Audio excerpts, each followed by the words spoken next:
So at this moment, I think we can now go ahead and maybe use this image here as some sort of inspiration to rebuild a scene. So again, I need a backdrop, my camera, a light, and an object. So let's go to Blender. First, you want to set your render engine to cycles. Blender Render is good for semi-realistic and cartoonish renderings, and Cycles is a terrific new engine that got recently added to Blender, and it produces photorealistic results. So that's what we want to use. I select everything and remove it, so I have a blank scene. I set my units to metric. And then maybe in the top view, I'm going to add a plane.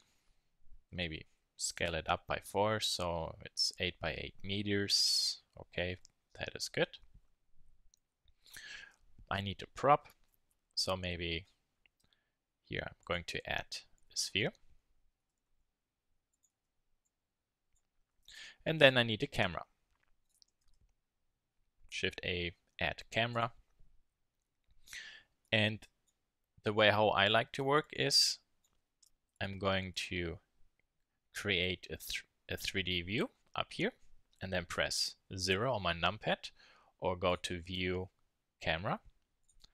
And then I can see through the camera. And if I rotate my camera or, for example, move it, I can reposition the way how the camera looks, and then I see my scene through the camera view. But that view or that approach is a little bit labor intensive by always moving and rotating the camera. There's actually a somewhat better approach to it. So, for example, here I'm going to reset this to 0. And then I'm going to add an empty. And this empty, for example, I'm going to call, let's say, empty camera target. Then I can select the camera, go click on this chain icon, go to constraints, add constraint, track 2, click it, and then in here select empty cam target. Now you see that there is a blue dotted line. That basically means that this camera has a relationship to this empty. But you can see from a side view that the camera looks straight down. And if I move this empty, you see that the camera somewhat moves with it, or is being rotated, but the orientation of the camera is wrong. So a small tip at the beginning to learn this, I set the camera orientation to local. Because there I can see that, for example, Y faces the camera target and Z is going perpendicular away. But you also see if I rotate my view that the camera has a solid triangle up here. That means that is the solid filled part that indicates where the up part is of my camera. For example, you see it's up here. So that's the upper part of my image. So this part here, which means Z is actually the axis the camera looks through, and it's looking forward along a negative Z, and Y is up.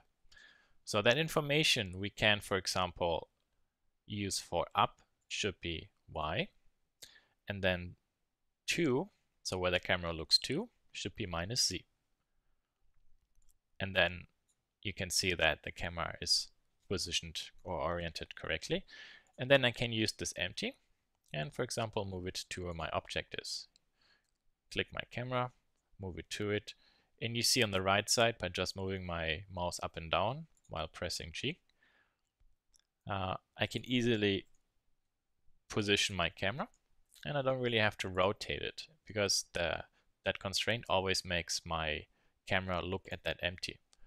I can also click on that empty and inside the 3D view, for example, press G and then move it around.